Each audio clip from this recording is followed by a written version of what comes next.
Welcome, everybody. Thank you for joining us at Space Cowboy Books Online for this evening's reading with Tod Goldberg, celebrating the paperback release of The Low Desert, his latest book. Tod Goldberg is the author of more than a dozen books, including Gangsterland, a finalist for the Hammett Prize, Gangster Nation, The House of Secrets, co-authored with Brad Meltzker, and The Living Dead Girl, a finalist for the Los Angeles Times Book Prize. His writing has appeared in Los Angeles Times, The Wall Street Journal, Los Angeles Review of Books, Las Vegas Weekly, and The Best American Essays, among other publications.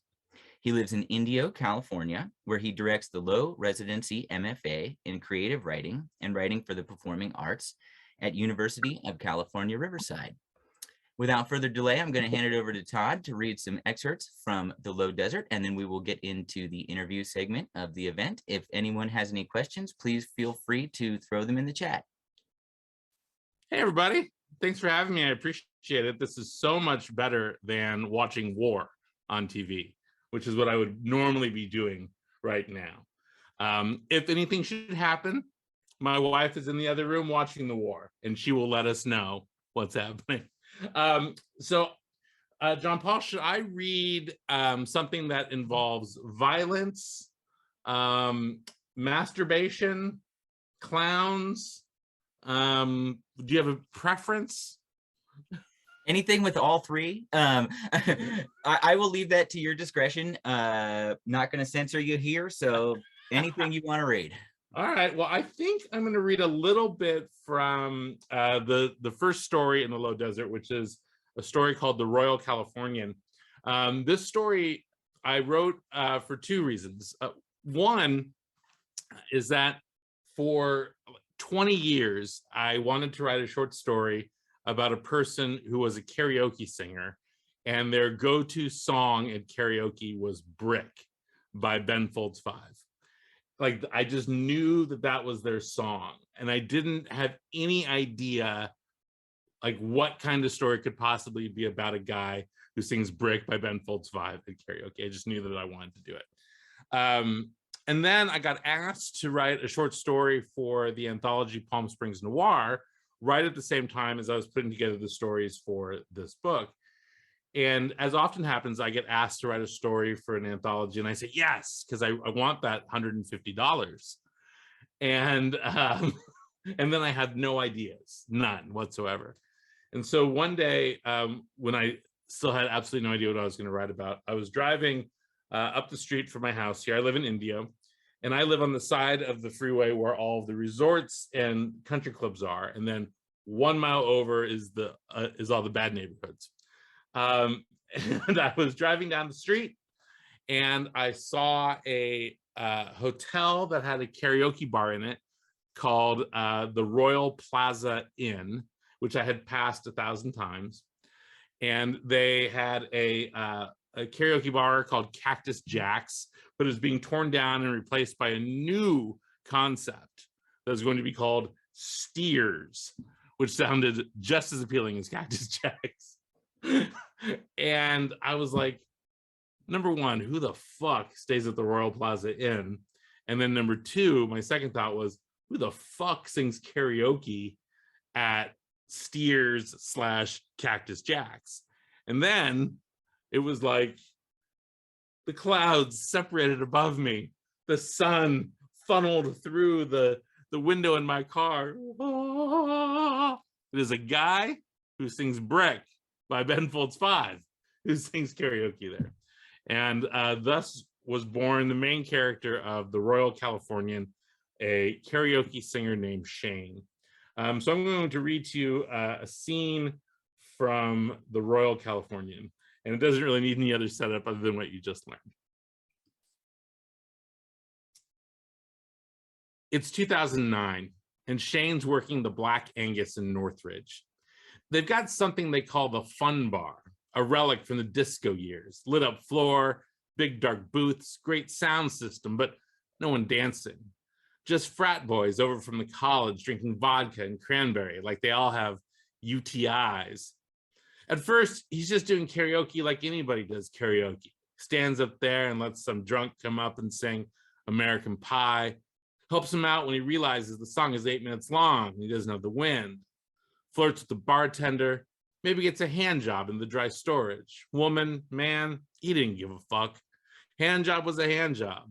Shane, equal opportunity back then because of all the coke and a profound lack of giving a fuck. Love is love. Friction is friction. Maybe a little guilt now, thinking about it, thinking about how he did Rachel wrong, staring at the ceiling fan, twirling in his room at the Royal Californian. 11 p.m., still 100 degrees outside. Giant flying roaches committing suicide against his window every couple minutes. Shane dying for a fucking Percocet. 1 million of them still in Gold Mike's van. Shane could hit himself for being so stupid, not thinking this all through. His foot throbbing, sweat sticking to his shirt. His own fault. Rachel, that is. A lot of lying. Fuck it. Had been his point of view when he worked at the Angus. Go home with $100 for the night and an empty load. Fuck it. Problem was, he'd kept that point of view long into his relationship with Rachel, and she was not a fuck it kind of person. So he pretended it was just how performers were. Though by the time Rachel came along, he wasn't a performer anymore. Baby, he'd tell her, you just got to say fuck it when you're in this business. Otherwise, every night would crush your spirit. And Rachel, she'd say, then you should get another way to earn a living. And so he had, kind of. The thing was, Shane could really sing. All this other shit was ephemeral. His talent, man, that was in his genetic code. His dad played in the Catskills back in the day, singing cover bands. Even came out to California that one time. He brought Shane with him, doing a night at Melvin's in Palm Springs. Typically, Dad would come back home the first week of September with a roll of cash. And for a month, everything would be good between him and Shane's mom. Dinners out, new clothes, Shane's mom falling in love all over again. Talking about how maybe this year they'd get married. Maybe she'd go to college and maybe law school. Shane's mother always talking about how she was going to be a lawyer.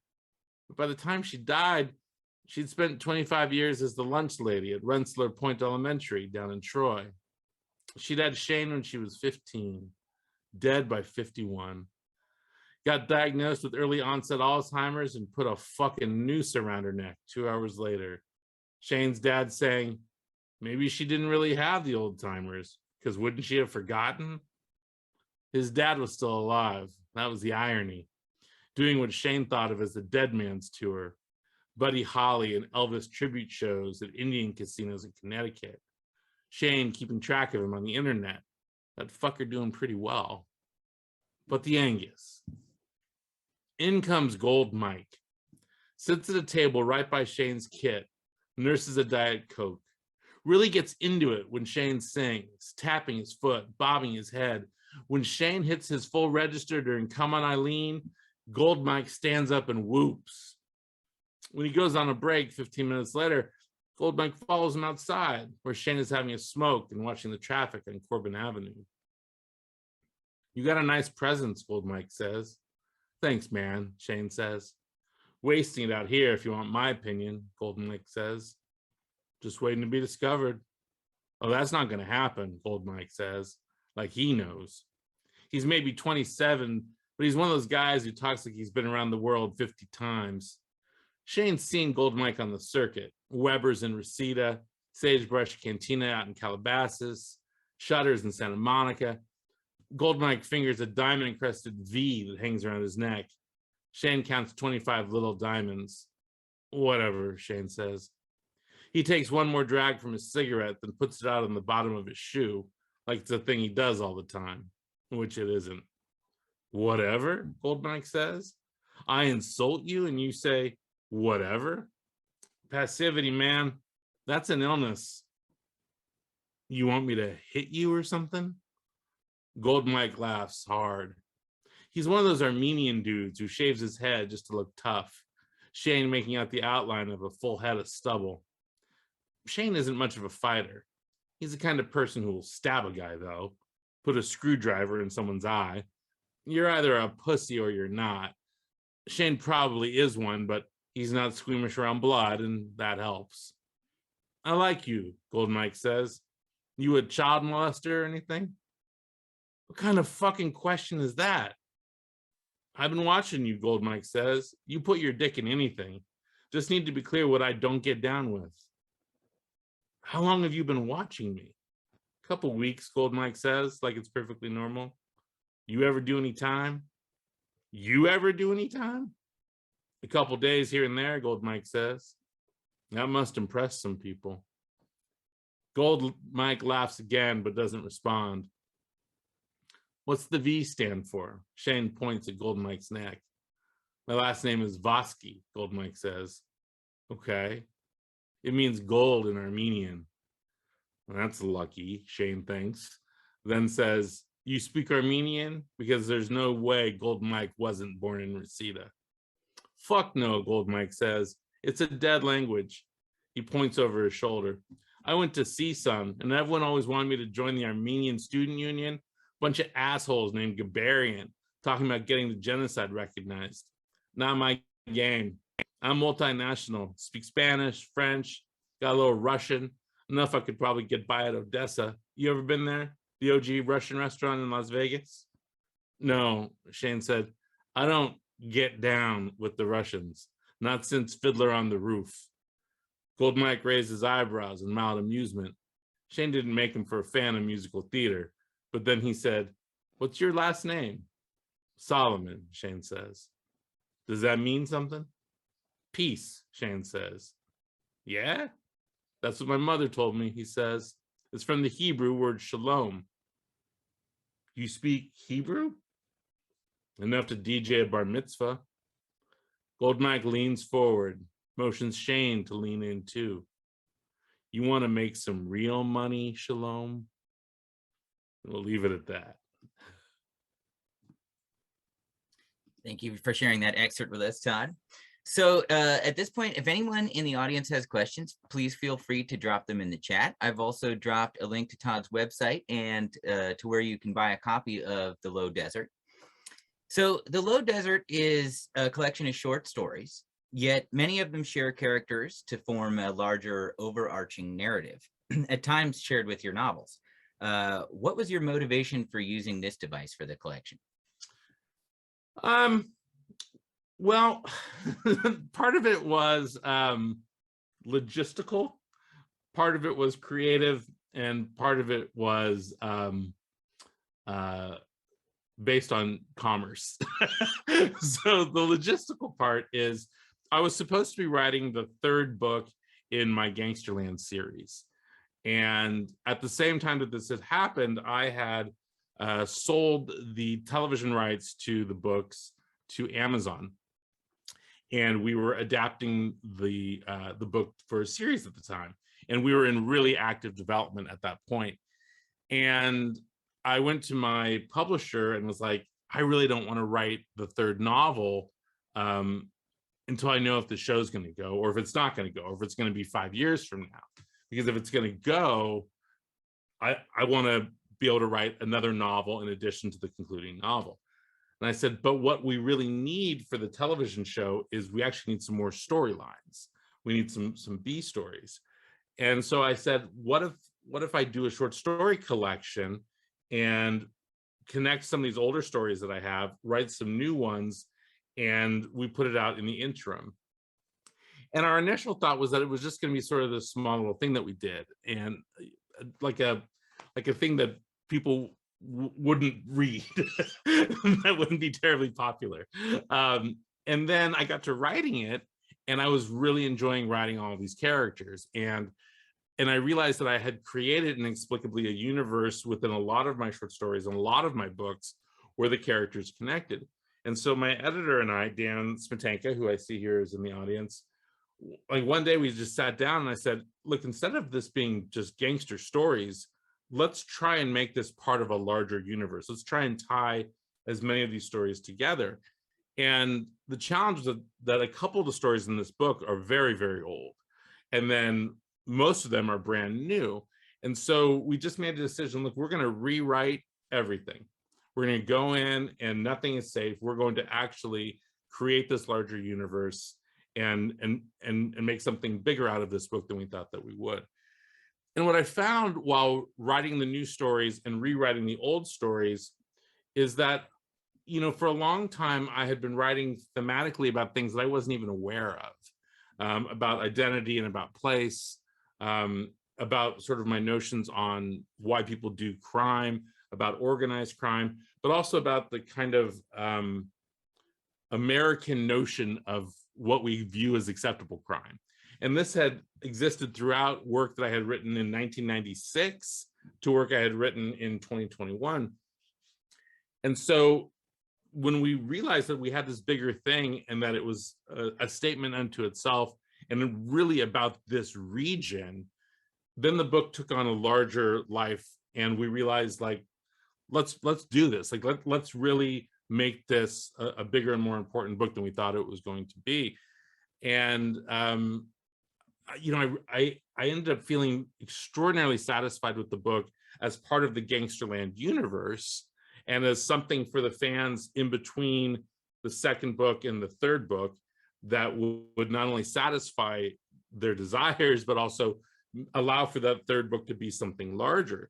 So now when I'm writing the concluding book in the trilogy, characters that I hadn't thought of before, like there's an FBI agent in the book named Christy Levine in the short story Mazel, who now plays a really significant role in the last novel. Peaches Pocatio, who's in the second book and shows up in Gangway and here, like the importance of how he's been screwed over by the Rabbi David Cohen / Seth Cupertine. You understand more why he's doing the things that he's doing. All of that really gave a more profound richness. So the creating of the interconnections to me became both an emotional and a creative need that fulfilled me as a writer, and I think hopefully fulfilled the readers as well. It's interesting, and anyone that's been to Space Cowboy knows my affinity of science fiction, but world building is something we talk about a lot in science fiction, but I don't hear it come up a lot in crime fiction. And there's a lot of world building in this book, especially in its relation to your other books. Obviously, a book called The Low Desert, here in California, takes place in the Sonoran Desert, where you live. Aside from residing there, what about this landscape inspires your stories, and as well as the inclusion of Las Vegas and Chicago and the interconnection between all of these locales? Well, the connection between Las Vegas and Chicago and this place is part of it is the function of plot, which is the organized crime family that I'm writing about that I created in Gangsterland is a Chicago crime family that essentially migrates to Las Vegas and then for purposes of plot migrates to Palm Springs. But the reality is that the same organized crime families that built Las Vegas in the 1930s built Palm Springs. The difference is that California had already criminalized gambling. So Palm Springs didn't grow like they thought it would. Las Vegas did, but it was all built by the same organized crime families. So that's part of it. The other part is that, the desert is it's a grift. We shouldn't live here. Like, Jean Paul, you should not live where you live. Like, you should be dead living there in the summertime. There's no reason for you to live there and survive. There's no reason there's a Steak and Shake out there. And so I'm fascinated by the fact that you and I both live in a place that is constantly trying to kill us. The very notion of trying to live here is tempting fate. And as you know from living in the high desert, which I can see from my backyard. So you live right on the other side of the mountain in my backyard. And for those of you that have the book at home, if you hold that book up and look at the mountain range, that's the mountain range that Jean-Paul lives on one side and I live on the other. So there's always a German tourist who's gone missing and is dead. Like, they don't actually go missing.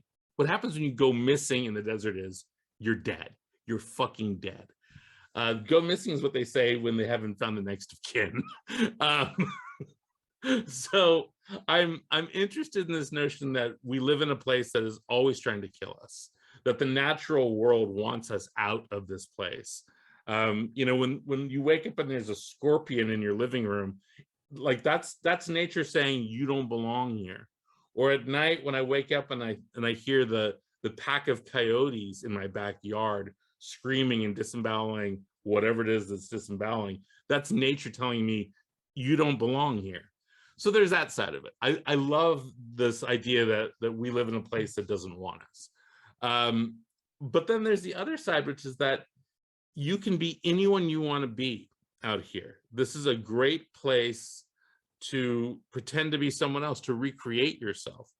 And you see it time and again. When I was a kid, my mom dated this dude named Anthony Shane, who I think is now dead. And Anthony Shane owned record shops in Palm Springs, but he had been like this teen idol who had this amazing voice and was going to be like the next Sinatra. But then something happened between him and Sinatra where Anthony Shane had to change his name from whatever it was to Anthony Shane and stop performing in the desert.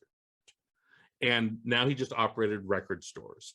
And it was like, everyone was like, that's a crazy story. That can't possibly be true. And then my mom started dating the guy and it was like, oh, that is true.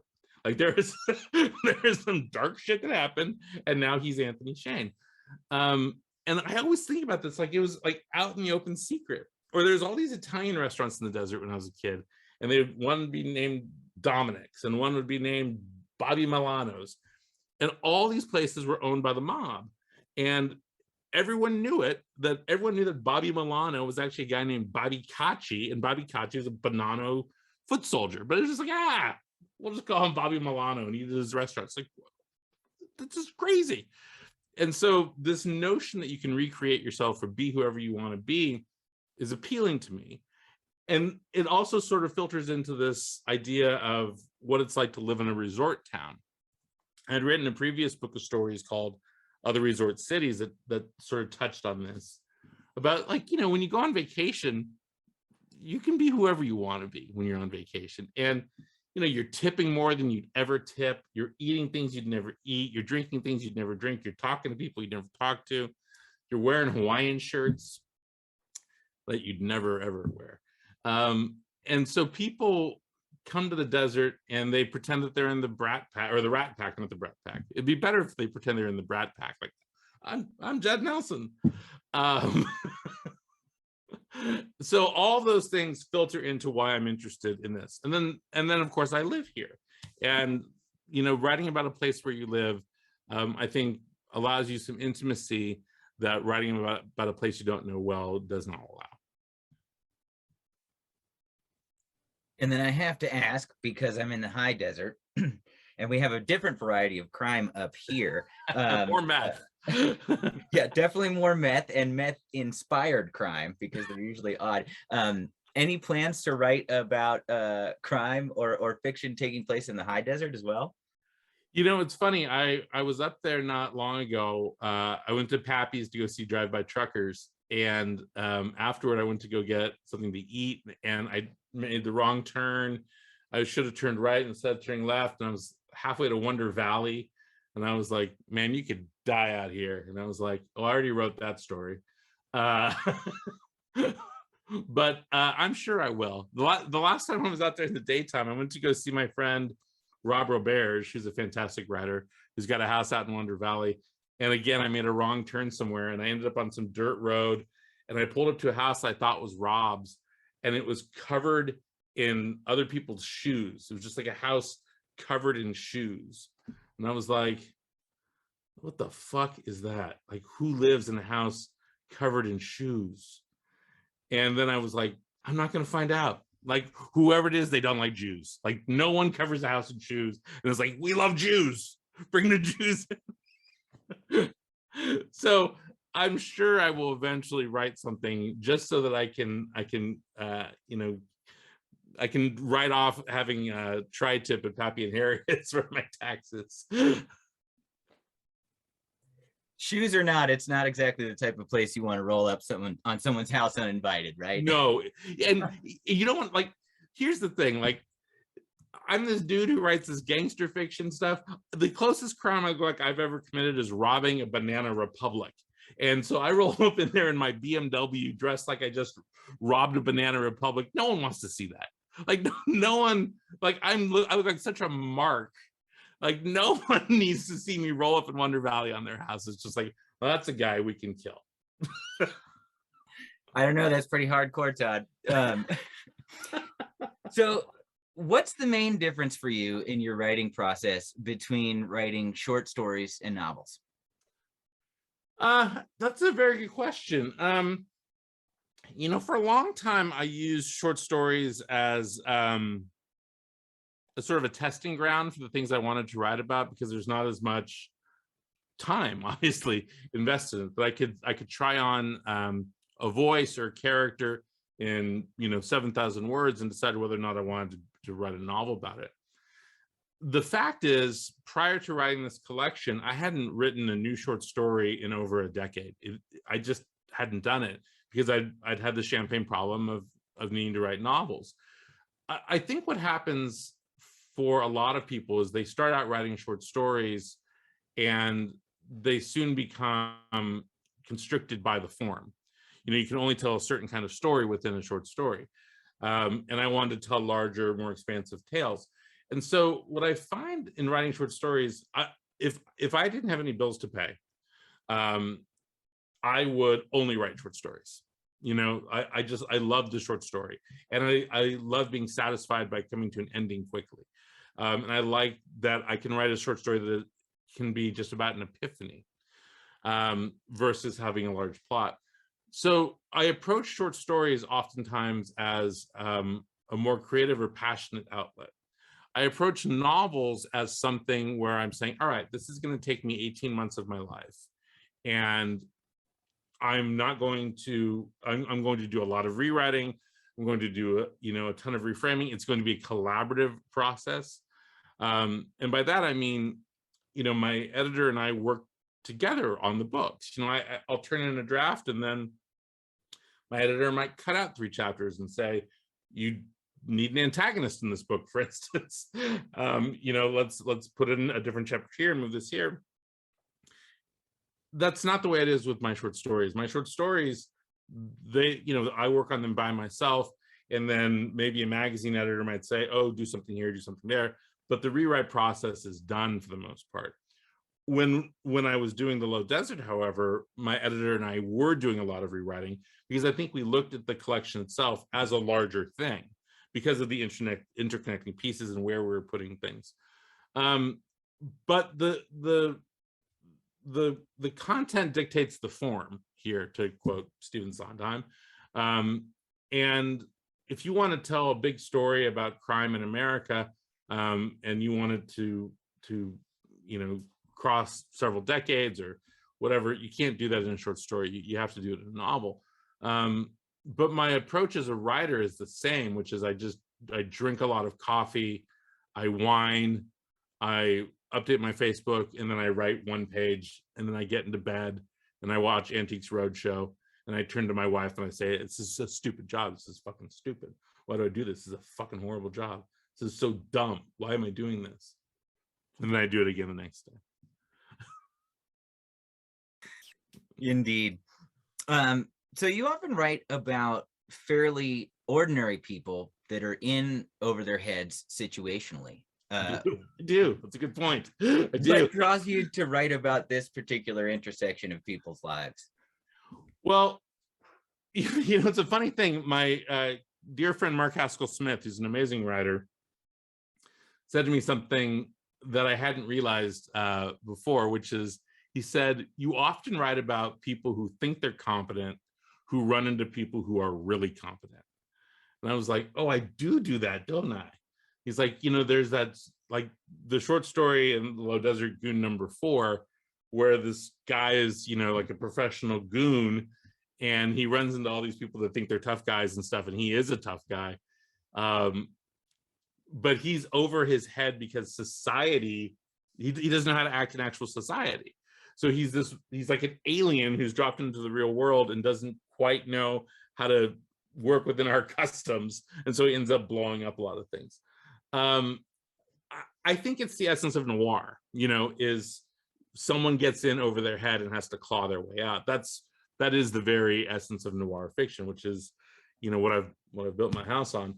But I think it's like that's the easiest way to create conflict and drama, is take a person and put them in a situation beyond their control and see how they'll figure their way out of it. I love those stories. You know, one of the, like, a touchstone movie for me is Something Wild. Did you ever see Something Wild? With Jeff Daniels and who's gosh, who's the woman that's in it? Someone in the chat tell me who the woman is in Something Wild. Meg Griffin, is that who it is? Something like that. And then Ray Liotta shows up. The mobster shows up in the second half. I just love, like, an average guy who goes on a fucked up adventure and then realizes, like, I do not have the skill set to deal with this larger problem. What am I going to do? And I just think that's, maybe it's just because I imagine myself in the situations a lot. And Melanie Griffith, thank you, Pat. I appreciate that. Oh, hi, Pat. Nice to see you. So I've always enjoyed that.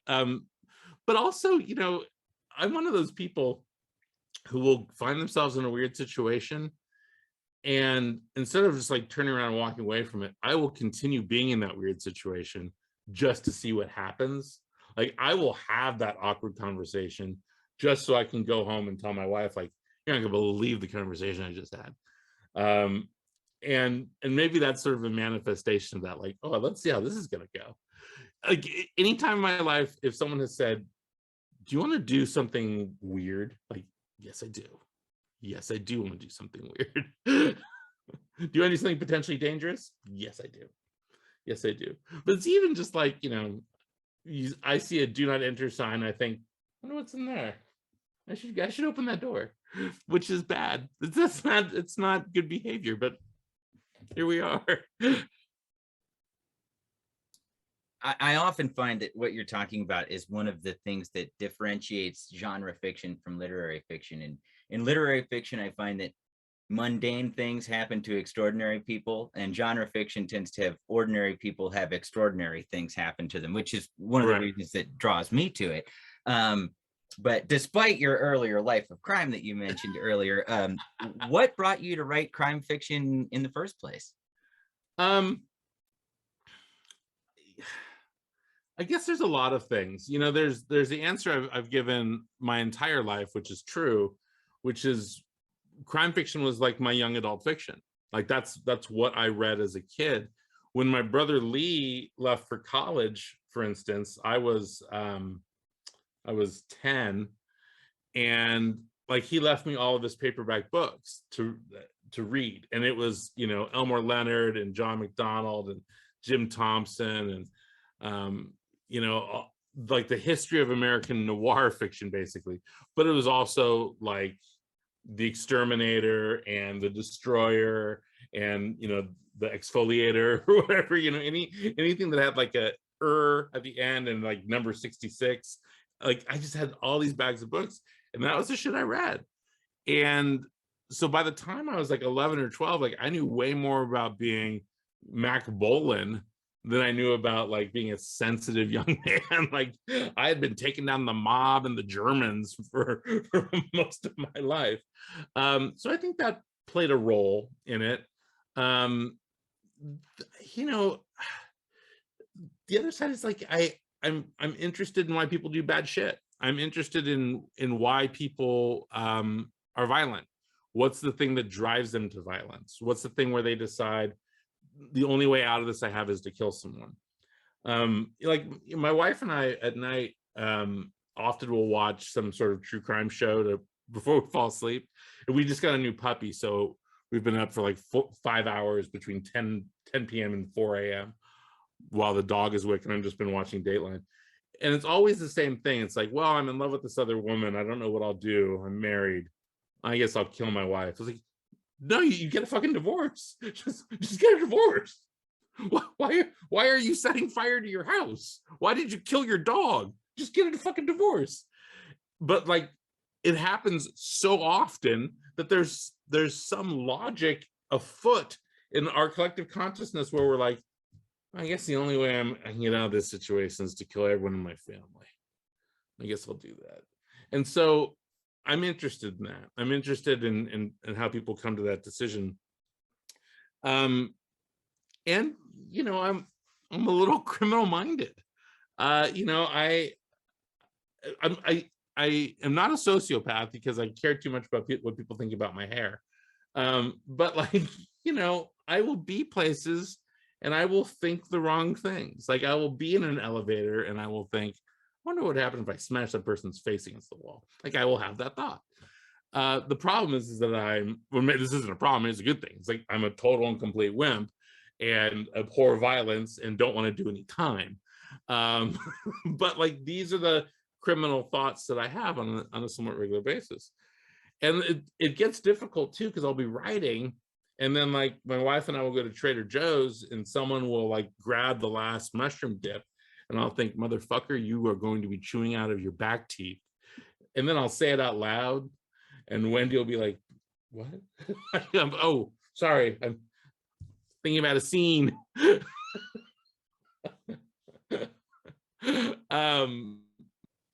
And so I've always surrounded myself with a lot of big guys, just in case. So I think all of that plays a role in it. But I also think that crime fiction allows you to look at society in a way that literary fiction does not. I always think about like, crime fiction is a way to hang a mirror up to society's worst problems. If you want to look at what's wrong in this world, don't look at what politicians are doing. Look at why people are robbing stores.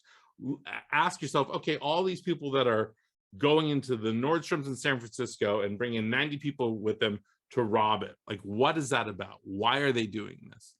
And so there's always going to be some larger social issue to it. And so I think the best crime fiction has always asked big questions about society. And I think in the 21st century, you've seen a real wave of sort of conscious crime fiction. It's moved from that serial killer shit into, writers like Steph Chaw, for instance, who's writing about race and crime in Los Angeles and makes it worthwhile. And I think a lot of that actually comes from television, from shows like The Wire that ask these big questions, but still were about gangsters and cops at the end of the day. So it's a very long answer for a very short question. That said, like, sometimes I feel like I could write a little literary fiction. I could write something sad about my mom, I guess. I mean, I have that capability if I need to.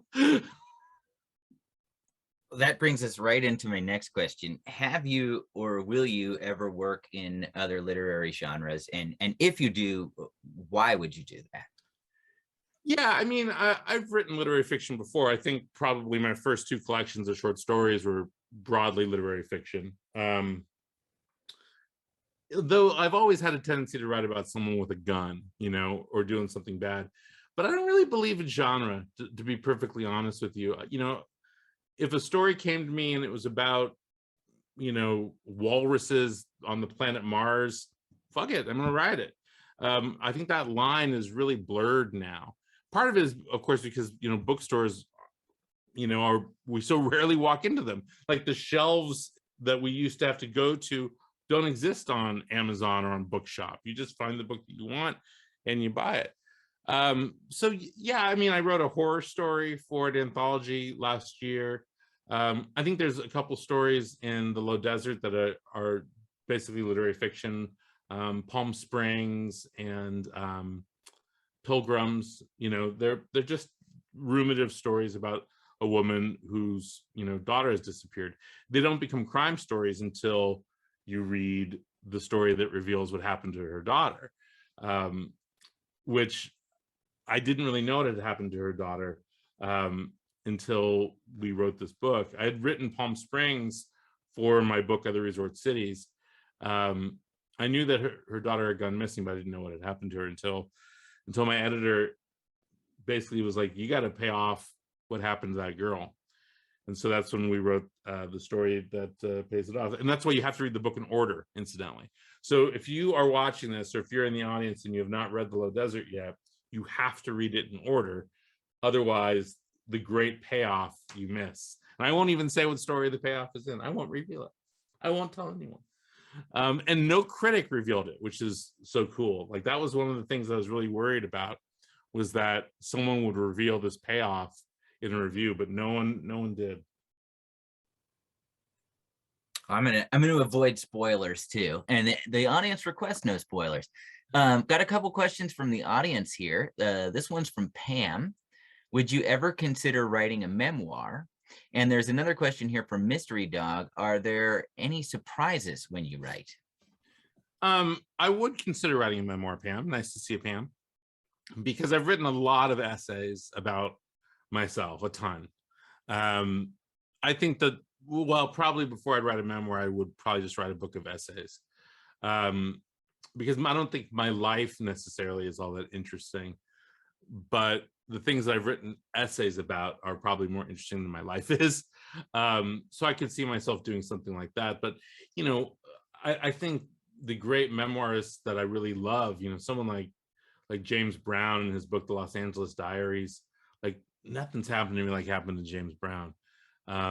You know, the trauma of my life is traumatic to me, but I don't know how traumatic it is to the reader. But yeah, I would absolutely consider writing a book of nonfiction, and maybe I will at some point. I haven't written an essay in a while, but I probably should. I'm sure something fucked up will happen to me soon that will cause me to write an essay. What was the second question? Are there any surprises when you write? Oh, always. Yeah. I mean, constantly. Just yesterday, I was working on the new book, and well, part of the challenge of writing a third book in a trilogy, with the other two books being in my computer 500 pages long, is I really don't have any idea what happened in those books. None at all. And so as I've been writing this concluding book, I'll be like, did XYZ happen? And I'll read for it and I'll look. I'm like, I don't think so. Or I'll listen to the audiobook and be like, mate, did something happen? And yesterday I stumbled on something in Gangster Land that I could write about in Gangster, whatever the third book is going to be called. And I was like, oh my God, thank God. So in essence, I had forgotten that there was a reward for finding our missing narrator. And that helped me with something. I was like, did I write about that in the second book? I really should have. It's a good fucking idea. But yeah, I get surprised all the time. And this is why I don't outline too much. I mean, I know where the stories are going. I know where my novel is going. But I don't know the individual scenes, because I want it to be an organic process so that I'm as surprised as the reader is oftentimes. I know how it's going to end up. How exactly it's going to get there is not always 100% clear to me. And you touched on this briefly in an earlier question, but in your opinion, what have been the biggest changes in crime fiction and noir from the past to today?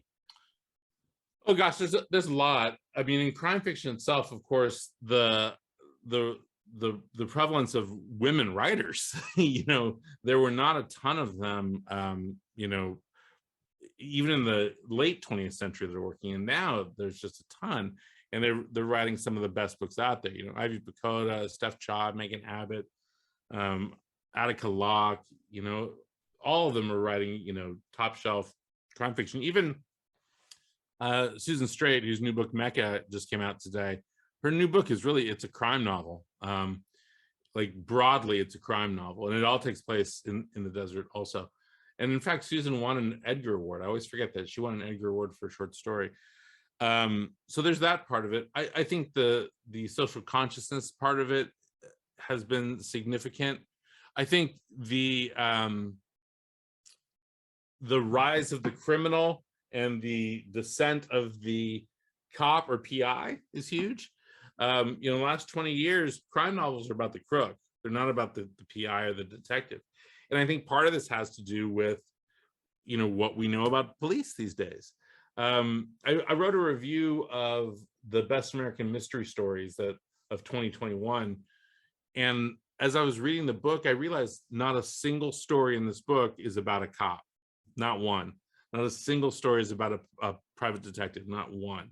All of them were about people committing crimes, not people solving crimes. And I think that's a really significant shift that's happening.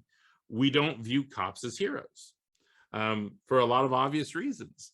And if you're going to have a cop that's a hero, you almost have to have him or her in juxtaposition to something else in the force that makes them seem heroic. And that juxtaposition is awfully about abuse or malfeasance. And then you think of a writer like, say, Joseph Wambaugh, who essentially created the cop novel. And even Wambaugh was writing about that in the 70s and the 80s. And when he came back in 2005, I think, with Hollywood Station, you know, Wambaugh's a conservative guy and conservative writer.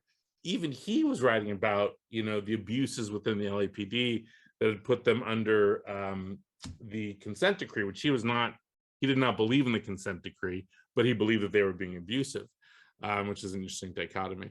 So there's a lot of that. I think the rise and fall of the serial killer is sort of a fascinating thing. I think Silence of the Lambs created a genre that did no service to crime fiction. I think it actually did a disservice to humanity. You know, it created the pretty female victim as a plot point for a serial killer. And like, who the fuck wants to read that? Like, who on earth is like, oh, there's a dead girl in this? But it was there for a long, long time. So there's lots of things. But when you look at noir, like shit that was being written in the 1920s and 1930s is as dark and as fucked up as the stuff that's being written today. It might even be darker. Like James M. Cain was writing some deeply fucked up stuff. Jim Thompson was deeply, deeply fucked up. You know, all of these early guys, Dashiell Hammett was, you know, like Red Harvest. Red Harvest is one of the darkest fucking books you'll ever read. It's just about a guy who goes to a town and kills everybody. Just kills every single person in town. So yeah, I'm the Continental Op. What do you want from me? And so I'm interested that there's that thing. And I believe that part of noir is really tied to social inequity and current events. Like you see the rise of the vigilante or the person who goes in and cleans up a town when you've got, say, like a fascist leader in power, or there's a depression going on, or you know, something else. We're coming out of a war. So you see these trends where you get the sort of vigilante hero, particularly outside of coming back home from a war, over and over and over again. So all those things I think are part of the change, but also part of the continuum of crime fiction that it's sort of exciting to find myself a part of. Like, where, like in 20 years, is someone going to say, oh, Tod Goldberg was responding to this? It's like, yes, that will be me talking about myself in third person. Or in 80 years, we'll be going, wow, Tod Goldberg was fucked up. You have to wait 80 years for that. So, working in the academic world, do you find that genre is still fairly looked down upon? And how do you find the balance between your career as both a teacher and as an author? Yeah, within academia, it absolutely is still looked down upon, you know, which is so stupid. You know, I've directed an MFA program since 2007. And then I founded the MFA program that I direct right now in 2008 with the notion that we would be a place that was a soft landing spot for genre fiction. And I just sort of figured like, oh, other MFA programs will start doing the same thing. Well, they didn't. You know, if you want to write fantasy in an MFA program, you're kind of fucked. There's like three MFA programs that allow you. Like, oh, the English professors are going to come to your house and make you not write about a magician. Like, what? Like that a school won't allow you to write something. So who the fuck are these people that won't allow you to do these things? Well, I'll tell you, they are going to be gathering in Philadelphia next week at AWP, and they are, you know, white middle-aged people who haven't been inside of a bookstore in 25 years, and everything that they read is dead writers. it is so strange to me because, you know, the things that are popular in culture, the books that are being read, the television shows, the streaming shows, the movies, all of them are genre. I did a talk at a university a couple weeks ago, or months ago at this point, about the prevalence of genre fiction and why you should teach it at universities and colleges. And I looked at the top grossing movies of the last 25 years. And I looked at the Academy Award winning films the last 25 years. And I looked at the best-selling books of the last 25 years. All of them are, or not all of them, the preponderance of them are genre. In the top 20 grossing films, all of them are genre. And so that we've somehow still stigmatized genre in academia tells me that there's something that's happening in academia that views those things as somehow less literate. So the way I've combated that is by having an extraordinarily successful MFA program where the students get to write whatever it is they want to write. They turn out great books, and I get to go around the country saying, you don't want those writers?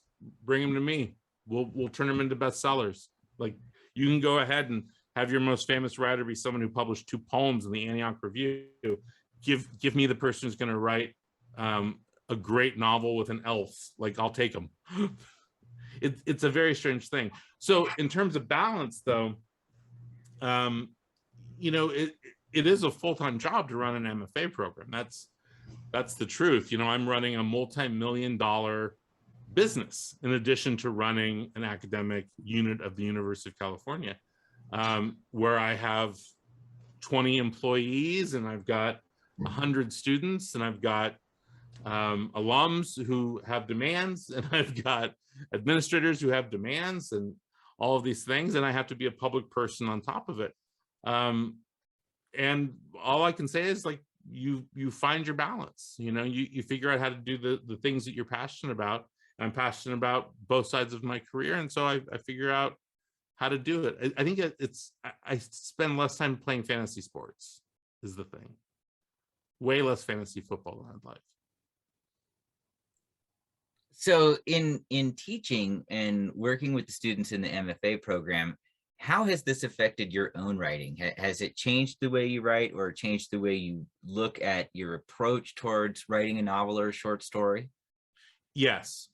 Part of it is I got to be really good. Like, if I write books and they get shitty reviews and I sell really poorly, my word does not have the value that it has. You know, the benefit of the last 10 years of my writing life is I haven't gotten a bad review in 10 years. And that happens to coincide with my time running an MFA program. And I've had the most successful time as a novelist since 2010. So the last, 12 years of my writing life have been the most successful time of my life. So I'm aware that in order to have the authority that I want to have with my students, that I got to be really good. And I also want to set an example. Like, you don't have the time to write well. I'm running an MFA program and I'm writing well every single time. I'm doing the best that I can every single time. And I'm getting the good reviews. I'm selling the books, and my stuff is appearing in the right places, all that stuff. So that's part of it. You want to model behavior for your students. And so also when I tell my students, like, hey, you can do anything. You want to write fiction? Great. You want to write screenplays? Great. You can do them both at the same time. You also want to write criticism? Great. You can do all 3 of those things. I'm doing all 3 of those things right now. Like today, literally, I've done all 3 of those things.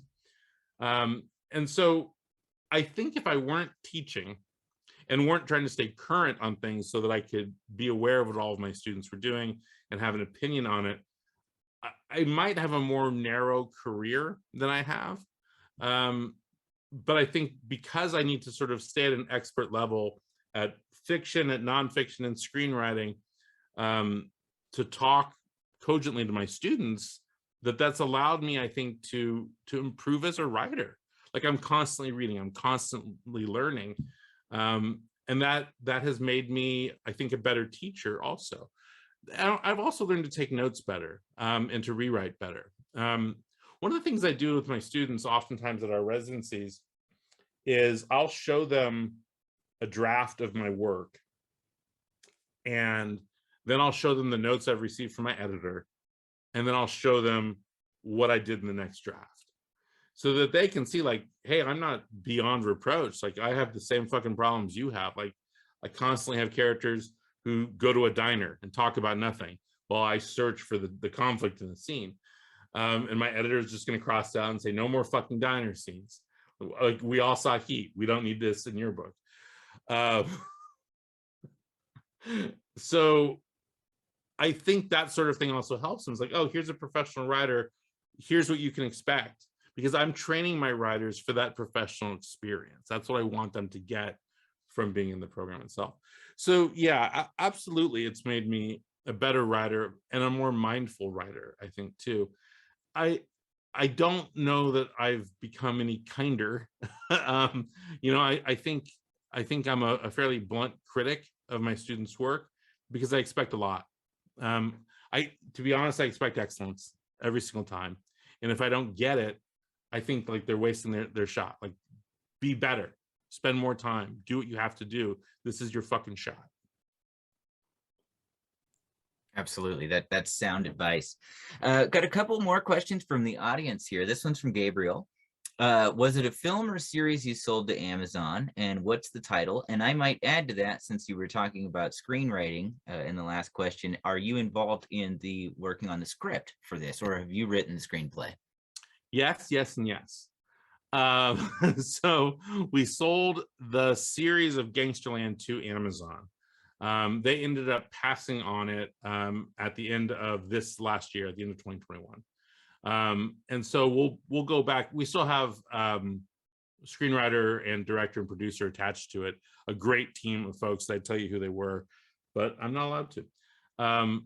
But an amazing team attached to it. And we were at the point where we were getting ready to start casting it. And as happens, the showrunner of our show had another show on Amazon, and that show got a sequel made of it. It rhymes with Bosch, and and so Amazon ended up passing on our show. But we'll be going out with it again soon. I think we'll probably wait until the third book is done before we shop it again. But we'll sell it again. You know, the thing about this property for Gangsterland is it has been under option in some form or another since 2009. So when I wrote the original short story Mitzvah, which appeared in other resort cities, we sold that to CBS and FX and the people who made Justified, Carl Beverly and Sarah Timberman. And they adapted it for CBS. CBS greenlit it, and then Les Moonves said it was too Jewish and cut the green light. So we've had these experiences over the years where we've gotten right there where we're supposed to be making a show and then it doesn't happen. But the story's never been finished. Now the story is going to be finished. We're going to know how this ends. And I think that's a good thing for the future of a show. It will be a show for someone, I'm sure of it. But yeah, I was very involved in the writing of the pilot. Was a producer on it and will remain a producer on it. And I'm dedicated to it. You know, this is something I think, like, of all the times in the world where a show about a fake rabbi hitman, like, that should be a Netflix show. That should be a Netflix show. That it isn't a Netflix show already, but just in general about a fake hitman who's a rabbi, or a fake rabbi who's a hitman, like that just sounds like a show that's already been on TV, doesn't it? It's like, oh yeah, I used to watch that show. He wasn't even Jewish. Yeah, I loved it. Yeah, he was a hitman. Yeah. So what the hell did they mean by too Jewish? It was too Jewish. Like, that people wouldn't respond to it. It wasn't right for CBS. Like, it was not a show that you could, in 2010, it was not a show that you could put on CBS at 9 o'clock. So you got to write something more genteel if you want to be on CBS, huh? Yeah, like, think about CBS is like the home of Diagnosis Murder, my brother's show. You know, Murder, She Wrote, things like that. But over the years, the folks that have adapted it, or who had plans for it, have been really interesting. Before Amazon, it was the BBC and the folks who make Peaky Blinders were developing it for a couple of years. FX and CBS. We've had just really great folks, and the team right now that's on it is fantastic. And if it goes with this team, it'd be great. If it ends up somewhere else at some point, we'll figure that out. But the film side of things and TV side of things, I've spent the last couple of years becoming a better screenwriter, devoting myself to becoming a better screenwriter, because there's always been I've always sold my work to Hollywood. That's always been something that's happened for me, but I hadn't always been interested in adapting my own work. But like right now, I'm adapting the short story Goon Number 4. I'm doing that on my own, and I just wrote the pilot for the title story of The Low Desert. So these are things that we're going to go out and shop, that I want to do on my own, like give myself the first shot for it. And part of it is like, I'm 51 now, and I don't want other people having dominion over my own stuff, as much as I didn't care before. Now I care. Now it's like, well, at this point in my career, I want to have some say-so over things. Like I've got that equity now. The books have sold, so now I've got the equity to have some say-so on the other projects. So one last question from the audience here. This one's from Mystery Dog again. Is there still a role for the beta reader? Not called that.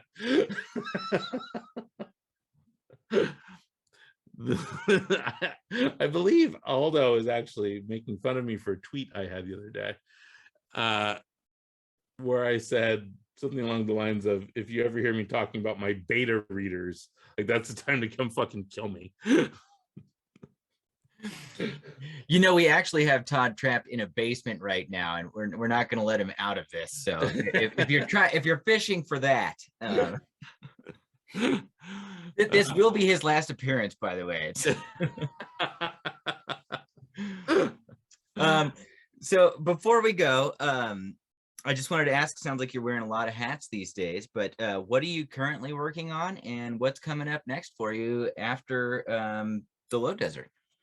Well, today I was reading a book called Don't Know Tough that I'm reviewing for USA Today tomorrow. So I need to finish reading that tonight so I can write the review tomorrow. There's that, and do that. It's really good. I worked on the screenplay for Goon Number 4 with my friend and co-writer. So we did that today. And then after this, we got a new puppy. So I'm going to go love up on the new puppy. And then I'm going to take a computer into the bedroom, and I'm going to work on the 3rd Gangsterland novel, which is due in August. And I'm about halfway through it, so I need to speed up.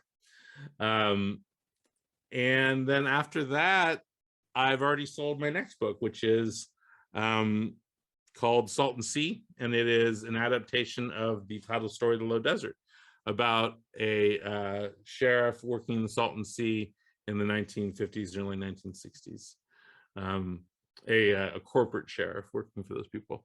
But I'm going to look at organized crime in this region in the 50s, 60s, and 70s. I view it as another 3 books to look at the expanse of organized crime from the Salton Sea through to Palm Springs at this time of during this era.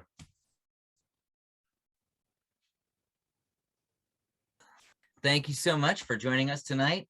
Thank you for our audience for your wonderful questions and for joining us. You heard from Tod Goldberg and the latest book, The Low Desert. It is fantastic. Absolutely get yourself a copy of this. There's links in the chat for that, and as well as links to Tod's website. Thank you for joining us tonight, Tod.